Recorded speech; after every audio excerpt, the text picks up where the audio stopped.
মার্কিন president Donald Trump ফ্লোরিডায় অবস্থিত তার বিলাসবহুল বাসভবন মার-এ-লাগোতে সানবাথিং বা সূর্যস্নান করে থাকেন, কিন্তু এখন আর সূর্যের নিচে শান্তিতে শুয়ে থাকতে পারবেন না ট্রাম্প। কারণ যখন তিনি পেট ভাসিয়ে সূর্যস্নান করবেন, তখন একটি ছোট ড্রোন হয়তো তার নাভির ওপরই আঘাত হানতে পারে। ট্রাম্পের জীবনের হুমকি ক্রমাগত বেড়েই চলেছে বলে হুঁশিয়ারি দিয়েছেন ইরানি এক কর্মকর্তা। বুধবার ইরানের সংবাদ মাধ্যম ইরান ইন্টারন্যাশনাল জানিয়েছে, ইরানি ওই কর্মকর্তা আর কেউ নন, তিনি ইরানের সর্বোচ্চ নেতা খামেনির জ্যেষ্ঠ উপদেষ্টা ও দেশটির অন্যতম প্রভাবশালী রাজনৈতিক পরিবারের সদস্য জাভাদ লারিজানি। ইরানি টেলিভিশনে দেওয়া এক সাক্ষাৎকারে তিনি বলেন, ট্রাম্প এমন কিছু করেছেন, এখন তিনি আর মার-এ-লাগোতে সূর্যের নিচে শান্তিতে শুয়ে থাকতে পারবেন না।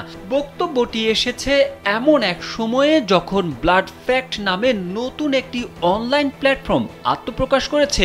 এই প্ল্যাটফর্ম দাবি করেছে তাদের উদ্দেশ্য হলো ইরানের সর্বোচ্চ নেতা আয়াতুল্লাহ আলী খামেনির জীবন নিয়ে ব্যঙ্গ বা হুমকি দেওয়া ব্যক্তিদের বিরুদ্ধে প্রতিশোধ নেওয়া। ওয়েবসাইটটি আরও দাবি করেছে তারা ইতিমধ্যেই 4 কোটি মার্কিন ডলারের বেশি অর্থ সংগ্রহ করেছে। ডোনাল্ড ট্রাম্পকে হত্যা করার জন্য তারা 10 কোটি ডলারের একটি তহবিল গঠন করতে চায়। যুক্তরাষ্ট্রের গোয়েন্দা সংস্থাগুলো ইতিপূর্বেই সতর্ক করেছিল সোলাইমানি হত্যার প্রতিশোধ নিতে ইরানের বিপ্লবী বাহিনী ট্রাম্পকে হত্যার জন্য ষড়যন্ত্র করছে।